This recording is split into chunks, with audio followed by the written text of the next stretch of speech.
Hey everyone, this is Emin, the Mass Media Group. The title of this video is Sanctuary Cities, a Rabbit Hole, and what a rabbit hole this is a Freeman's perspective. Get your popcorn and libation, whatever you need to do to sit back and relax, because I know I learned a lot doing this research, and hopefully you will too. I'm pretty sure you will. For those who have been listening since day one, we really appreciate you. And if you're new to this channel, please like, share, and subscribe, and hit that bell, family.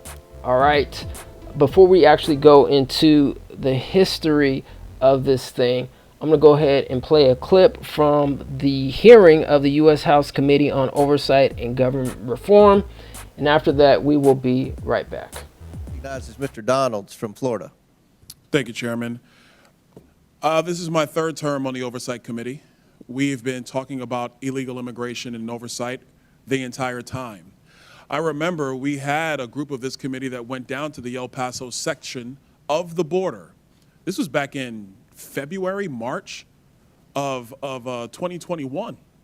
And during that time period, we were at one of the holding centers, and there were these buses that were coming to the detention facility, and they were picking up 30 kids, 50 kids at random, walking out of the facility.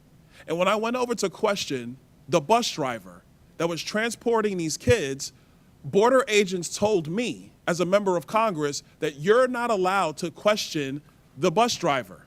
And of course, people knowing me, I didn't take no for an answer, and I repeated the question. And I was told that this bus of children was leaving El Paso and going to San Diego. And so what was occurring under the Biden administration is that they were busing unaccompanied minors all across the United States for one reason and one reason only. And that was because they did not want the press to see the pictures of kids in cages. They did not want to see our borders being overrun. They wanted to disperse that problem all through the United States. That is the reckless history of illegal immigration under Joe Biden and the Democrat Party. Mayor Johnston of Denver, yes, you lamented earlier that there were 10 to 11 buses coming per day to your city. Did you ever talk to Joe Biden about why this was happening to your community? Thank you, Congressman. I both reached out to Governor Abbott from Texas. He didn't respond, and I did. Why would you reach out to Governor Abbott of Texas when it is Joe Biden, the former commander-in-chief, that opened up our borders? Why didn't you talk to him? Well, our buses directly were being sent from Governor Abbott in Texas, so that was why we reached out to say we're happy to collaborate on a coordinated entry system. We understand no one state or no one city should bear the entire brunt of this, but let's collaborate. But I did. So I'm glad you said that, because that brings me to my next point. Governor Abbott and Governor DeSantis, when they started moving illegal aliens out of their states who were bearing the brunt of what Joe Biden and Kamala Harris were doing, and they've sent them to Denver, they sent them to Chicago, they sent them to New York, they sent them to Martha's Vineyard. The reason why they did that is because you four could hide behind the realities of illegal immigration on border towns all through our country and on cities and states who did not want to see illegal immigration, but did not have the political representation to go to the White House. And only when it showed up on your doorstep did you get upset. Mayor Johnston, coming back to you, how much did your city spend on illegal immigration? Do you have a round number? Over the last couple of years on all newcomers, whatever their status was, it's around $79 million since 2022. $79 million. Mayor Johnson, Chicago. How much has the city of Chicago spent on illegal immigration? If you're referring to the 2022 up to 2024 of the buses coming from Texas, roughly the same percentage of the state of Texas, about 1% of our overall budget. What is that? Because we don't have the city's budget in front of me. Numbers. It's 1%, and if you want the actual calculation, we can make sure someone... You're the mayor. You don't have the math in front of you. It's 1% of the overall budget over the last 4 years. That's why you're a failing which mayor. is Mayor the same Adams, number that was sent from us from the state of Texas. How much did the city of New York actually spend on illegal immigration? Mayor Johnson, I already asked you. You don't have a hard number. And if you don't have a hard number, you're not running your city well. Mayor Adams, how much did the city of New York actually spend on illegal immigration? $6.9 billion of taxpayers' dollars. $6.9 billion of taxpayer money on a problem that was fostered on the American people. Mayor Wu, in the city of Boston, how much did you spend? We don't ask about immigration status and delivering city You don't services, ask so about we how don't much have money that the city number. of Boston has spent on illegal immigration? We Are you don't out of your distinguish mind? between immigration status. Do you as manage part your of our budget city or not, policies. Mayor Wu? That is how we keep Mayor our city Wu, safe. do you manage we your have budget or the not? numbers to prove it. I manage my budget. I have a AAA bond rating dating back 10 years. So for to the city of budget. Boston, just understand that your mayor does not care how much of your resources she has spent on people who are not citizens The city of of Boston the city of is Boston. sick of having I'm people reclaiming my outside time. Boston Mr. telling Bear, us what Mr. we Bear, I have need. a question for you because I understand Cato's perspective when it comes to illegal immigration. I understand that the Cato Institute for a long time has had a standard of actually having open immigration into the United States. Generally speaking, I don't want to get into specifics. We support legal immigration. We want immigration to be legal. Let me ask you this question, because one of the great libertarians of the modern era, Milton Friedman, famously said, you can either have open borders or a welfare state, but you have to choose. Mr. Beer, what do you choose? Milton Friedman said he wanted to allow illegal immigration to continue. I disagree with Milton Friedman's position on that. We should have legal immigration and build a wall around the welfare state, not around the country. That's in the best interest of taxpayers. And I would argue that under the current system where you have sanctuary cities popping up, it is not possible to build that wall. So America has to choose, Mr. Beer, you're done. America has to choose between securing our nation or protecting the taxpayer. I choose secure the nation. I yield back. Gentleman yields back. Chair recognizes Mr. Bell from Missouri. Thank you, Mr. Chair. In the 80s, there was the war on drugs. That didn't go so well. We essentially created classes of criminals for people, citizens, who just needed help. And I won't recount that entire history, but I don't think that we realized the error of our ways until it impacted more affluent communities, particularly with the opioid epidemic. And so now Republicans have began a new campaign, a war on immigrants. All right, so I wanted to pause the video there and elaborate or clarify what Mr. Bell, Congressman Bell, had to say about the war on drugs. Now, we do know that the war on drugs was predominantly, aka known as the crack era, and it predominantly hurt and infiltrated the Black American, the freedmen community. So I just wanted to clarify that point. And also, basically at the tail end of the crack era, or the war on drugs era, we had a Democrat, Joe Biden, who sponsored the 1991-1992 crime bill, all right, which heavily impacted the Black community in mass incarceration. Okay, so not letting the Republicans off the hook, I'm not letting the Democrats off the hook. All right, so I just wanted to clarify that point. And two, this is about sanctuary cities. Okay, these are about people who come over voluntarily to the United States of America. Unlike the people who built this country, the Black Americans, the freedmen, the emancipated persons in this United States of America. Okay, two totally different things. And look, I'm sure that Congressman Bell had good intentions in terms of trying to talk about historical references about the United States of America, but I think it's very important that we distinguish the two, okay? One, we're talking about enslavement people who eventually got impacted by the war on drugs, then to people who came and come over involuntarily. Two different things. So let's go ahead and continue with this video, and we'll get back with the topic. Let's go. And while Republicans and Democrats both recognize the need to strengthen our borders, instead of sitting down and actually fixing the border situation, as has been alluded to, or actually we did that, but then after supporting it, Republicans voted against it after their boss told them not to, which really would have been a win for the American people. So as a former prosecutor, I recognize policing and community relationships go hand in hand. You have to have them in order to be effective with law enforcement. And to get bad people off the streets who are not going to commit a crime in front of a police officer, oftentimes it's our people in our communities who can help get those people off the street by sharing and cooperating with law enforcement, but that starts with trust. And understanding, as a former prosecutor, limited resources. We have to be considerate of how we utilize those resources. And so my first question, Mr. Byron, I'm going to go quick because I want to try to get to y'all. Why will requiring a local police department to honor extrajudicial ICE detainers or risk losing federal funding make our cities less safe?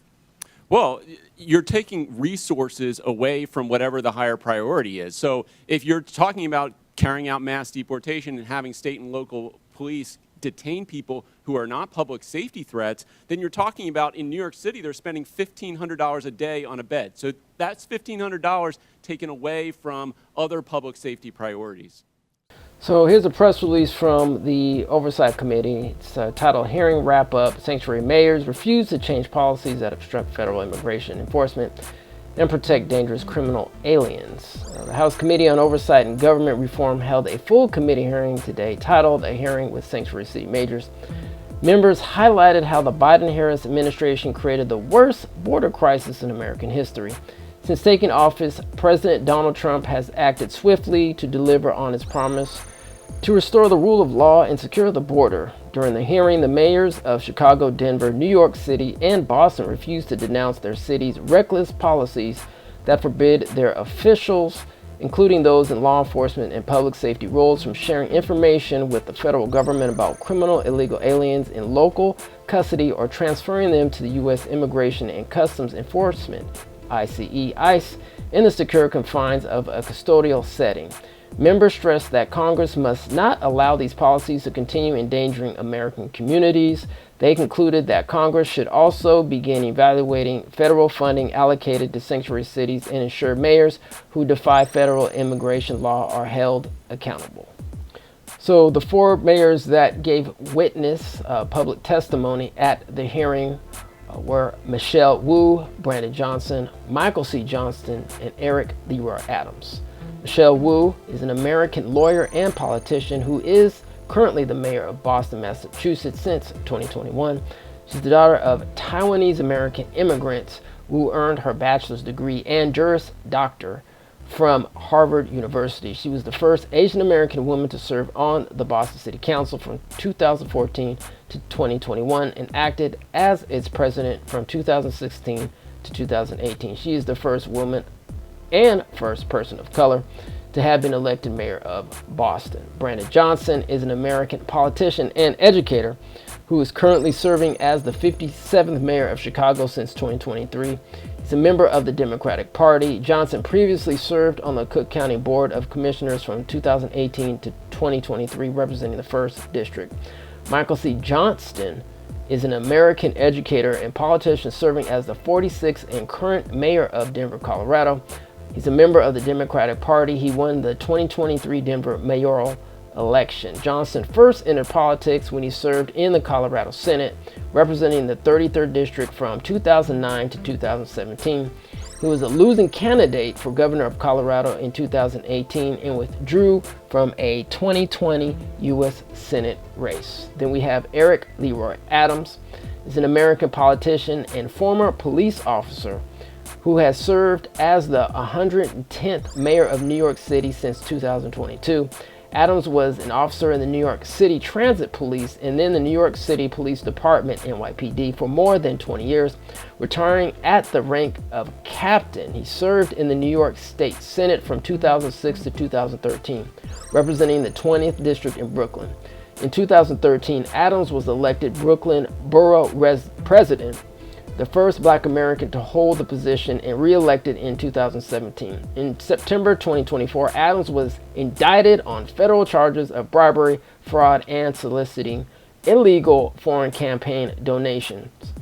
He was the first mayor in New York City history to be charged with federal crimes while in office. And just to note, as we can see, those are all Democrats. Another person on the panel was David J. Beer. So you had 4 mayors and then David J. Beer as well. He's a research fellow for immigration studies at the Cato Institute, which we'll be talking about later. He's an expert on border security, interior enforcement, and legal immigration. Beer's popular writing has appeared in the New York Times, the Washington Post, and numerous other print and online publications. Many academic journals, as well as the U.S. Supreme Court and multiple federal appeals courts, have cited his scholarly research. All right, let's continue down to the Cato Institute. The Cato Institute is an American libertarian think tank headquartered in Washington, D.C. It was founded in 1977 by Ed Crane, Murray Rothbard, and Charles Koch, in which we're actually going to be talking about Charles Koch, or at least Koch Industries as well later. Chairman of the board and chief executive officer of Koch Industries, Cato was established to focus on public advocacy, media exposure, and societal influence. Cato advocates for a limited governmental role in domestic and foreign affairs and strong protection of civil liberties, including support for lowering or abolishing most taxes, opposition to the Federal Reserve System, and the Affordable Care Act. The privatization of numerous government agencies and programs, including Social Security and United States Postal Service, demilitarization of the police, open borders, and adhering to a non-interventionist foreign policy. According to the 2019 Global Go-To Think Tank Index report, Cato was number 20 in the top think tanks worldwide and number 13 in the top think tanks in the United States. Just wanted to give you a brief synopsis of the Cato Institute, and because one of the founding members is I guess he's the owner now of, which was passed down to him generationally through his father, of Koch Incorporated. So let's go into Koch Incorporated, or Koch Inc. Koch Inc. is an American multinational conglomerate corporation based in Wichita, Kansas, and is the second largest privately held company in the United States after Cargill. Its subsidiaries are involved in the manufacturing, refining, and distribution of petroleum, chemicals, energy, fiber, intermediates and polymers, minerals, fertilizer, pulp and paper, chemical technology equipment, cloud computing, finance, raw material trading, and investments. What is a libertarian? A libertarian is an advocate or supporter of a political philosophy that advocates only minimal state intervention in the free market and the private lives of citizens. A person who advocates for civil liberty. All right, so I wanted to read an article from the Foundation for Economic Education because I wanted to see how libertarians feel, not all, probably, I don't know, feel about reparations. So here we go. Many libertarians, free enterprisers, and supporters of laissez-faire capitalism oppose reparations to black people for slavery.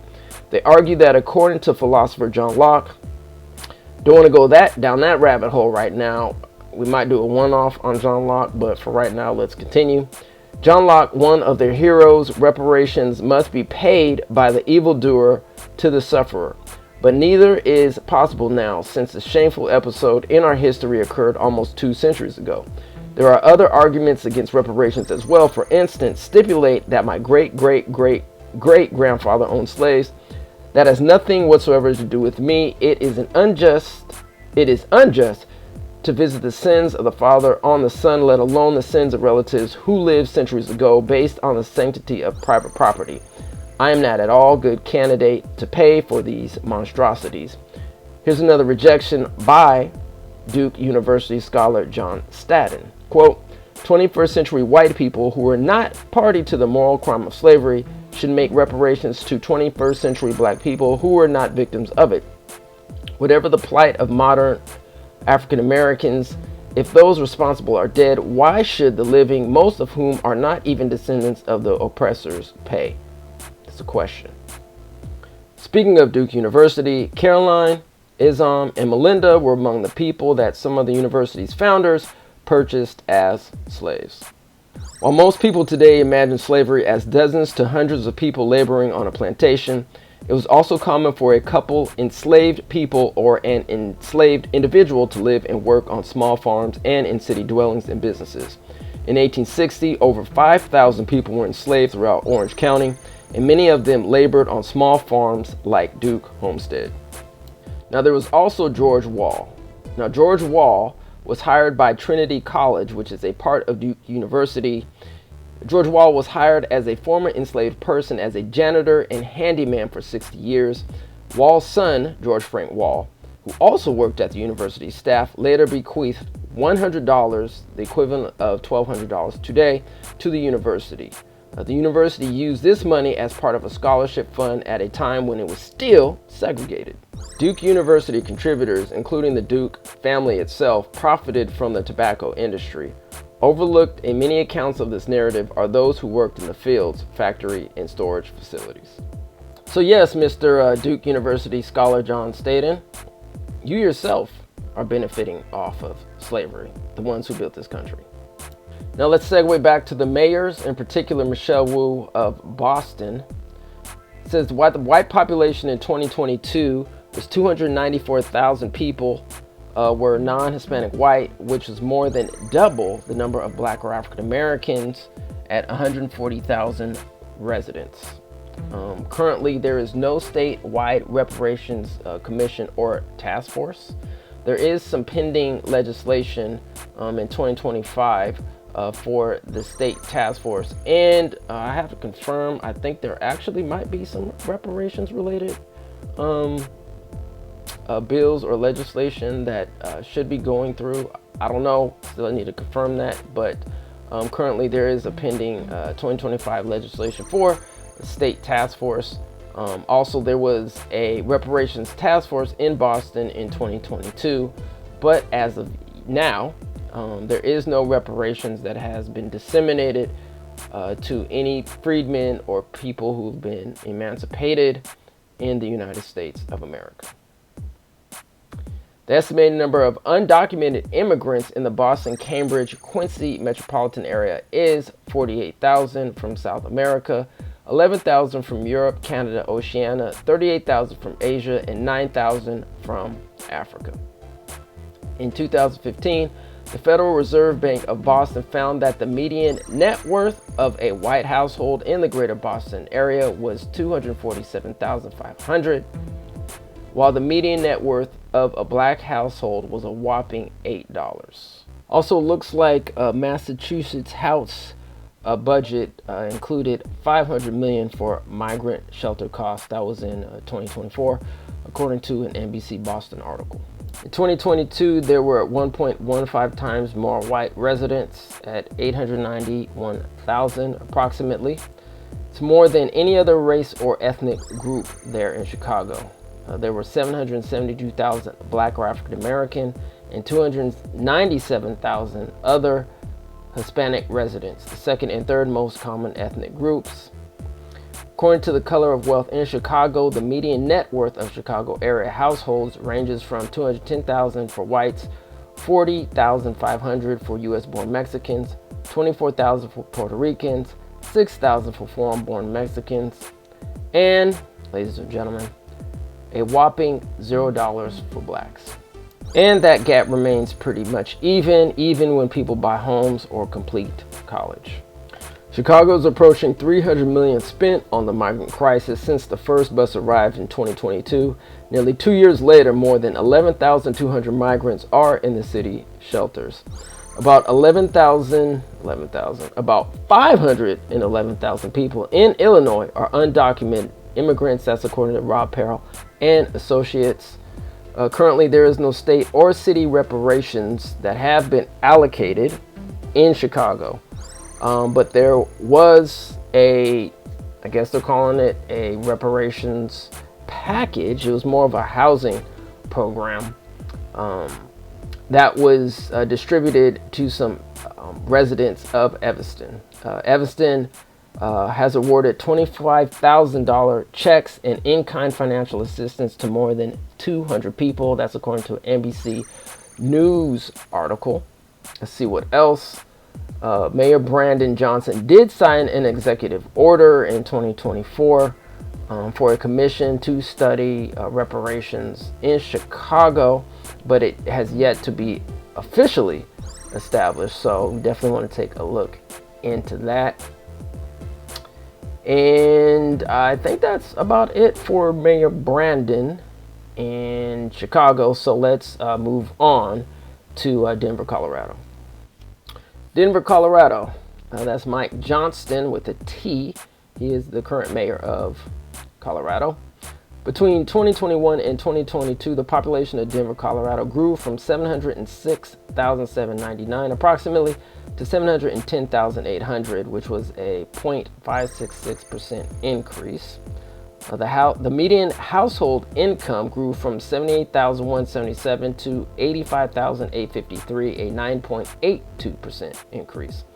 The 5 largest ethnic groups in Denver, Colorado are white at 53.9%, white Hispanic at 11.9%, Hispanic at 8.63%, Black or African American at 8.5%, and other at 7.73%. Since December 2022, Denver became a major destination for migrants arriving through the southern border from South and Central American countries. About 45,000 migrants have arrived in the Denver metro area since December 2022. It is unknown how many of the people receiving services have entered the country legally or illegally. The city estimates roughly half have remained in the metro area. Costs directly to the city budget are a fraction of what officials projected in the spring. However, total taxpayer expenses are twice the amount projected by the city earlier this year. The Common Sense Institute estimates City of Denver, along with regional education and healthcare organizations, have spent an estimated $356 million to date on migrant response, or roughly $7,900 per migrant. In 2016, the Black home ownership rate was 35.9%, and the white home ownership rate was 69.1%. Also in 2016, blacks had an unemployment rate at 11.2%, and whites had an unemployment rate at 4.1%. From my understanding, and if I'm incorrect, please put it in the comments, but for now there is no state, city, or official county reparations commission, and currently there have been no reparations distributed to those descendants who have been harmed by chattel slavery here in the United States. Now, there have been a few independent organizations assisting in reparations efforts or policies that affect the Black community in Denver and also in the state of Colorado. Those would be the Denver Black Reparations Council, Reparations Circle Denver, and the Denver African American Commission. Now let's move on to Eric Adams, who is currently the mayor of New York City, New York. According to the 2020 U.S. Census, there were a total of 8,804,190 estimated residents in New York City. A total of 2,719,856 approximate residents identified as non-Hispanic white. That's 30% of the population, followed by 2,490,350 people of Hispanic origin.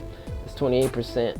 1,776,891 Black residents. That's approximately at 20%, and 1,373,502 approximately people of Asian origin. Now let's go into some wealth gap numbers. Looks like for the white New Yorkers, this figure of 276,900 is nearly 15 times or 1,400% greater than the median household net worth of Black New Yorkers of 18,870 approximately. In terms of the spending for the asylum seekers, the city of New York spent $1.47 billion for asylum seekers shelter and services in fiscal year 2023, with $438 million covered by the state. The city spent $3.75 billion in fiscal year 2024, with $1.31 billion covered by the state. Through December 31st, 2024, the city committed $2.48 billion in fiscal year 2025, with $1.37 billion in planned reimbursements from the state. In 2025, currently, there is a state reparations commission that is studying the harms that have affected residents who are descendants of those who have been chatteled enslavement here in the United States, and in particular in New York. There are some potential local New York City reparations commissions going on right now. And also, there have been no reparations disseminated or distributed in New York to those descendants who were emancipated in this United States of New York, in the United States. So no reparations have been distributed yet in New York City or the New York State currently. So what is the Committee on Oversight and Government and Reform? Let's take a look into it. The Committee on Oversight and Government Reform is the main investigative committee of the United States House of Representatives. The committee's board, jurisdiction, and legislative authority make it one of the most influential and powerful panels in the House. Its chair is one of only 3 in the House with authority to issue subpoenas without a committee vote or consultation with the ranking member. However, in recent history, it has become practice to refrain from unilateral subpoenas. The panel, now known as the Committee on Oversight and Government Reform, was originally the Committee on Expenditures in the Executive Departments, created in 1927 to consolidate 11 separate committees on expenditures that had previously overseen the spending of various departments of the federal government. In 1997, the Republican majority on the committee changed its rules to allow the chairman, Dan Burton, a Republican out of Indiana, to issue subpoenas without the consent of the committee's ranking Democrat. From 1997 to 2002, Burton used this authority to issue 1,052 unilateral subpoenas, many of them related to alleged misconduct by then President Bill Clinton at a cost of more than $35 million. So there goes your conservative spending, Republican spending $35 million. By contrast, from 2003 to 2005, under the chairmanship of Tom Davis, a Republican out of Virginia, the committee issued only 3 subpoenas to the Bush administration. After Republicans retook the House in the 2010 elections, the new chairman, Darrell Issa, out of California and a Republican, escalated the use of subpoenas again, issuing more than 104 years during the Obama administration.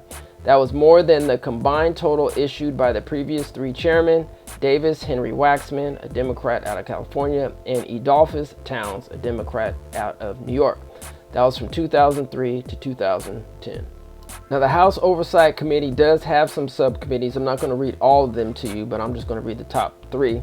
They are Cybersecurity, Information Technology, and Government Innovation, National Security, the Border, and Foreign Affairs, and Government Operations and the Federal Workforce. Now, the Senate also has something probably similar, if not equivalent, to the House Oversight Committee. It's called the Homeland Security and Governmental Affairs Committee, and they also do have subcommittees within that branch of the government. James Comer, a Republican, is chairman of the House Oversight Committee. He previously served as ranking member of the Oversight Committee from June 2020 to December 2022. He aggressively advocates for reducing waste, fraud, and abuse in government and works tirelessly to reduce burdensome regulations and boost government transparency and accountability. Comer was elected to Congress in 2016 to represent the 1st Congressional District of Kentucky. He grew up in Monroe County, Kentucky, and attended Western Kentucky University to study agriculture. Shortly thereafter, Comer entered the business world, taking out a loan and purchasing his farm. Gerald Edward Connolly is an American politician serving as the U.S. Representative for Virginia's 11th Congressional District, a Democrat. He was first elected in 2008. The 11th district is situated in the suburbs of Washington, D.C. It is anchored in the affluent Fairfax County, where Connolly served on the county's Board of Supervisors before his election to Congress, and also includes all of Fairfax City and part of Prince William County. The most senior member of the committee from the majority party is the chair of the committee, and the most senior member of the minority party is called the, quote, ranking member, end quote, of the committee. The United States House Committee on Oversight and Government Reform is assigned by the Speaker of the House in consultation with party leadership. Each party's steering committee determines its members for various committees, subject to approval by the full party caucus. The majority party in the House controls the committee assignments, including the selection of the chair, while the minority party designates a ranking member. So let's talk about deportation here in the United States. Deportation and removal from the United States occurs when the U.S. government orders a person to leave the country. In fiscal year 2014, Immigration and Customs Enforcement conducted 315,943 removals. Criteria for deportations are set out in 8 U.S.C. sections 1227. All right, so here's the code, 8 U.S. Code 1-2027, deportable aliens. I'm not going to read you the whole thing because it's pretty lengthy. Actually, we might do it on a one-off, but for now, let's just read the top definition. A, classes of deportable aliens.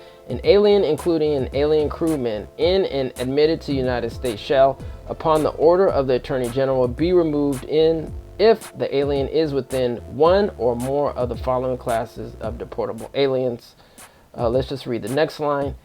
Inadmissible at the time of entry or of adjustment of status or violate status. A, inadmissible aliens. Any alien who at the time of entry or adjustment of status was within one or more of the class of aliens inadmissible by the law existing at such time is deportable. All right, so let's continue.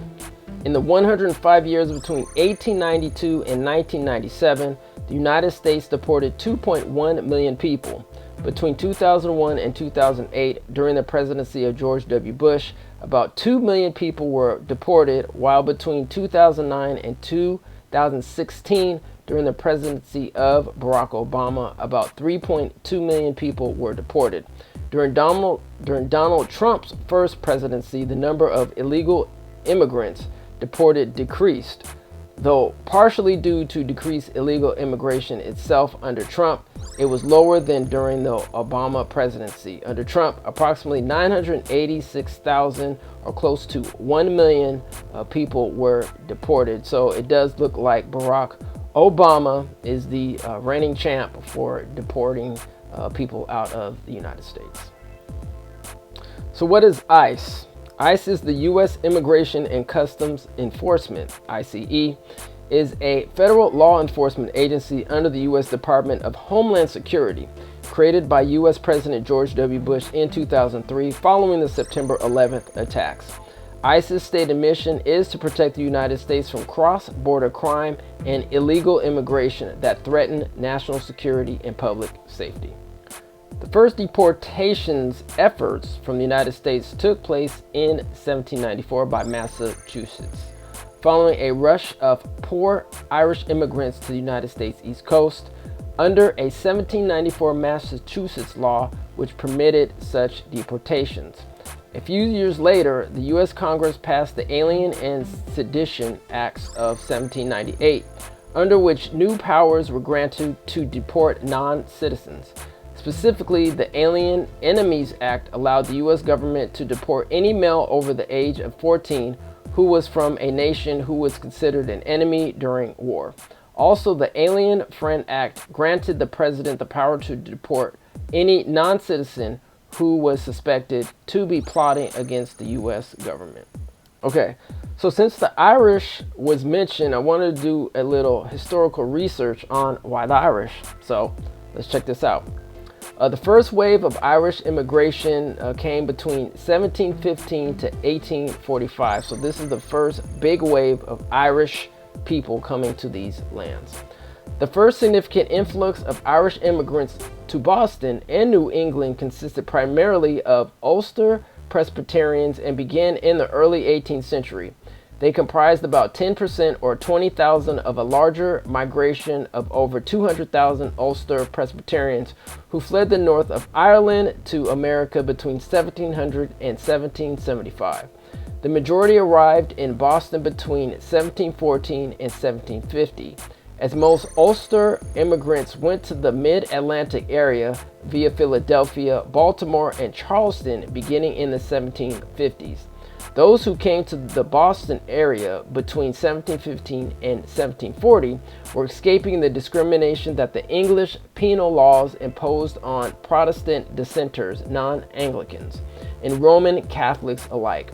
They were also fleeing the consequences of a succession of poor harvests, droughts, escalating rents, and the burdensome tithe payments demanded by the established Anglican Church in Ireland. Reverends James McGregor, James Woodside, James McSpartan, and John Moorhead were among the 20 or so Presbyterian ministers who promoted immigration and led their congregations to America, not only because of their own poor economic situation, but also because the Test Act of 1704 had eliminated their legal standing to perform marriages, officiate at funerals, and hold any civil offices. The British government's cancellation of the annual Regium Donum paid to the Presbyterian ministers, leaving many impoverished and searching for alternatives for themselves and their flocks. External factors encouraging immigration kicked in around 1718, when Massachusetts Governor Samuel Shute agreed to allocate free land. Okay, put a pin in that. All right, so we had immigrants coming to this country, okay, getting free land back into the 1700s. We're going to go into the next couple of slides and talk about what was happening to those who were enslaved at that particular time, not getting free land, but we will continue with this story. Samuel Shute agreed to allocate free land in the colony for Ulster settlers in response to the pleas of two Ulster ministers, Reverends Thomas Craighead and William Holmes. Shute and the General Court agreed to provide land grants for Ulster settlers to reinforce the frontier against the Native Americans and to buttress Massachusetts' claim to the disputed territory of Maine, claimed by both Massachusetts and New Hampshire at the time. Others who encouraged immigration were land speculators and sea captains such as Captain Robert Temple and Captain Robert Holmes, who were familiar with New England and who stood to gain from promoting migration from their native Ulster. In August 1718, a few months after Shute's land grant offer, a steady stream of ships, okay, a steady stream of ships, and by the way, to reiterate that this is all voluntary, okay? All voluntary. Nobody forced to come over. This was all voluntary. In Boston, full of Ulster immigrants and additional vessels arrived over the next 3 years. By 1720, as a result, approximately 2,600 Ulster immigrants had come to Boston. Let's continue. These immigrants were primarily from the Upper Bann Valley, the Foyle Valley, and the city of Londonderry.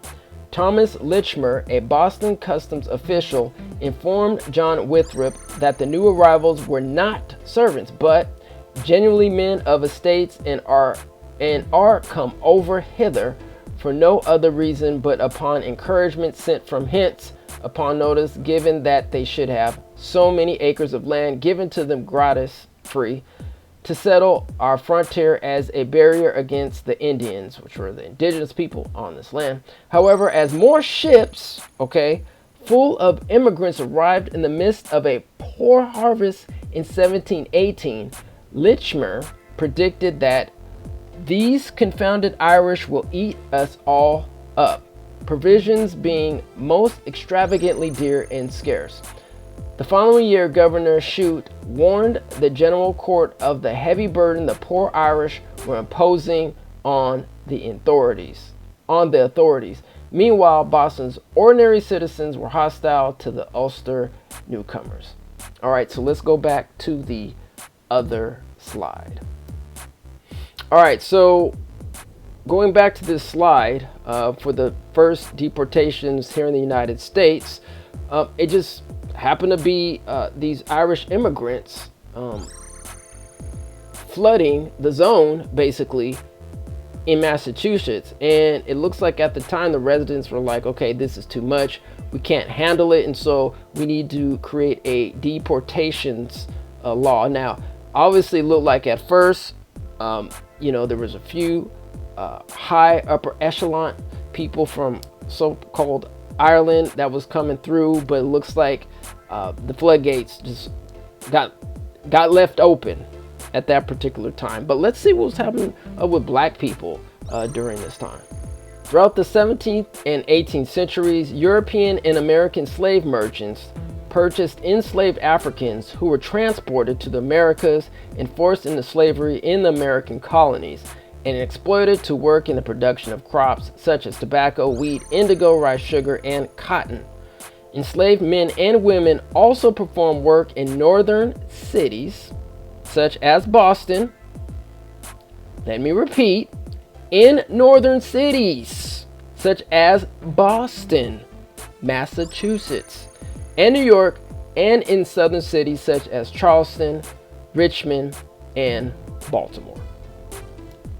Okay, so I wanted to make this point because I think it's very important that at that particular time, people were coming over voluntarily to get benefits while our ancestors were enslaved. And because of that enslavement, it still harms our community, our nation, the Freedmen Nation, in particularly to this day. And I know I'm getting a little soapboxy right now. I don't even know if that's a word on my soapbox. But we also have to understand about projection, or the idea of Black Americans being victims. Yes, we are victims. That's our history here. Now, that doesn't mean that you can't pursue what you want to pursue because of our history. But let's face it, when it comes to Black Americans talking about our history, talking about our atrocities, you know, nobody else says, oh, don't talk about that. You know, you guys don't go to anybody else talking about forget about your history. No, but when it comes to Black Americans, all of a sudden we need to forget about our history. I tell you what, how about you forget about your history and we will keep talking about our history. And the biggest reason why you guys do that is because you know deep down that this debt is owed. Okay? And you keep bringing people from a historical perspective into this country without compensating those who built this country. All right? And we're going to keep talking about these stories. All right? Because this is a debt. Reparations is owed. We're not going to argue with you with this, about this. Okay? We're just going to keep pursuing this until the United States repairs its original sin. Anyway, I digress. Let's keep going. Now let's look into what a sanctuary policy is. This is according to the American Immigration Council.org.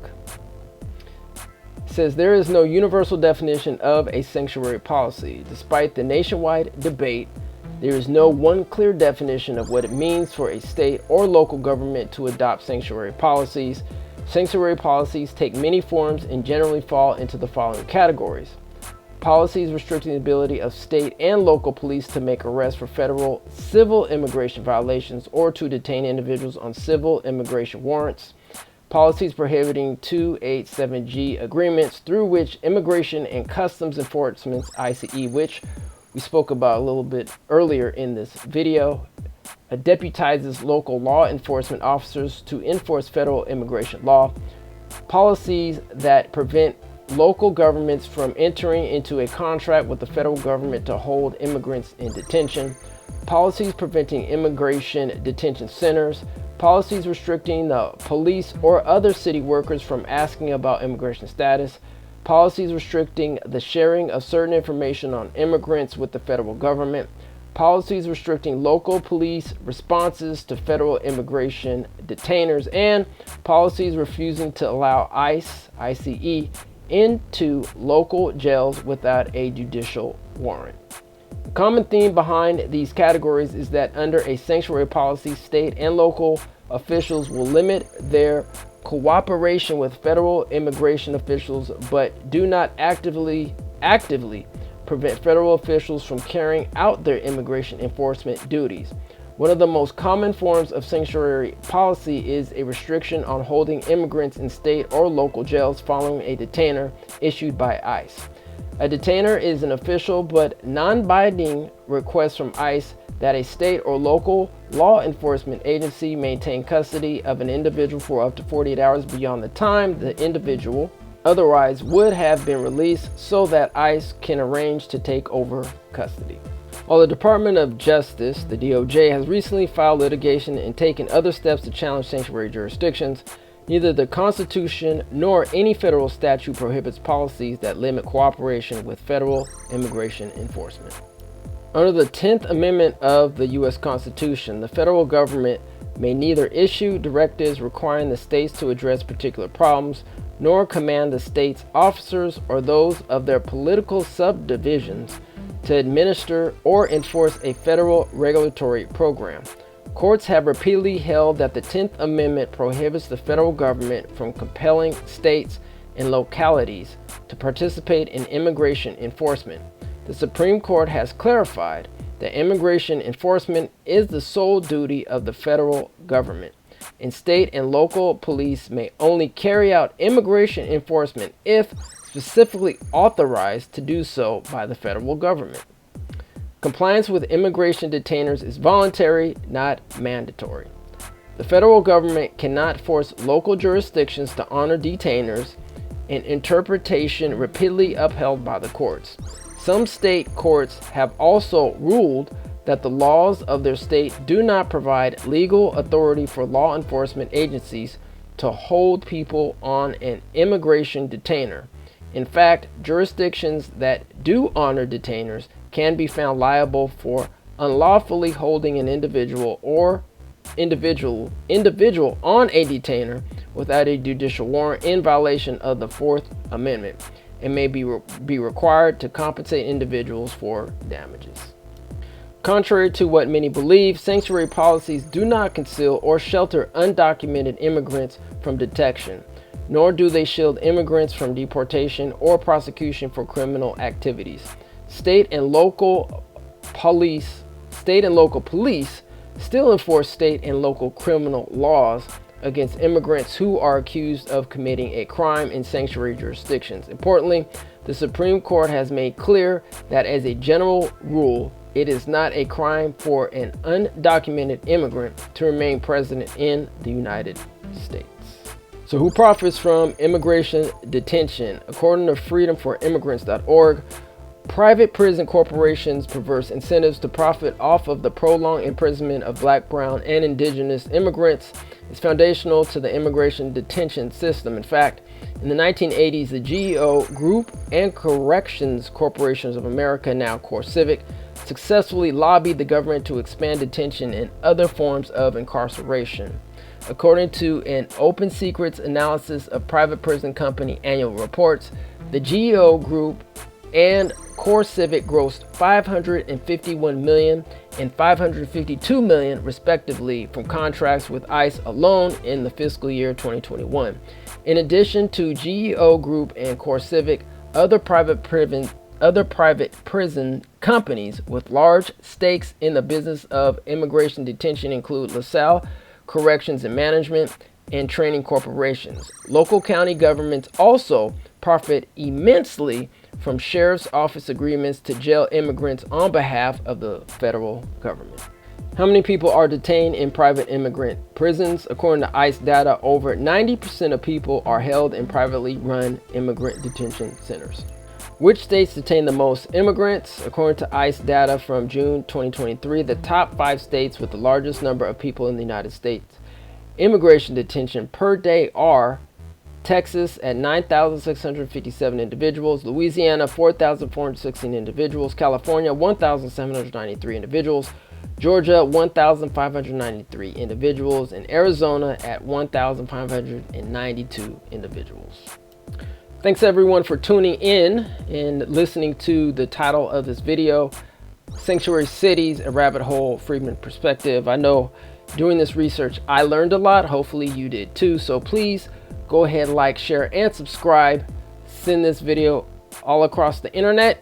We greatly appreciate that. And definitely hit that bell for notifications. As always, take care of yourself and your family. And we are out. Peace and reparations.